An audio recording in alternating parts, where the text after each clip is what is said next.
अले 17 सितंबर हाथे कमंडल हाथी के करके सवारी। अले 17 सितंबर हाथे कमंडल हाथी के करके सवारी सवारी सवारी। बाबा हो विश्वकर्मा जैसन न होला पूजा ऐसन। बाबा हो विश्वकर्मा जैसन न होला पूजा ऐसन।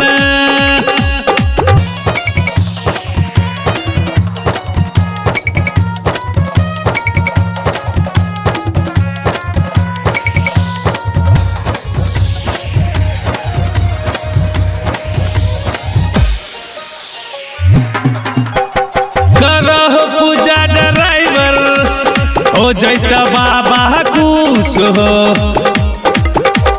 धूप अगरबत्ती जरई है बनिया न भैया कंजूस हो। करहो पूजा ड्राइवर हो जैता बाबा खुश हो। धूप अगरबत्ती जरई है बनिया न भैया कंजूस हो। हमारा तो मन कर चला मिल पूजन कर चला साथे मिली कर दर्शन दर्शन दर्शन। बाबा हो विश्वकर्मा जैसन न होला पूजा ऐसन। बाबा हो विश्वकर्मा जैसन न होला पूजा ऐसन।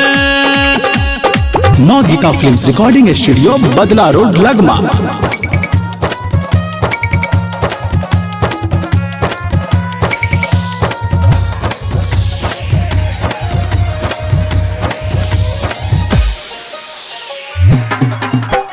गायक शंभु पुजारी गाबै छै बाबा भजन हो। मोटर गाड़ी के ड्राइवर सुनी हो जाय छै मगन हो।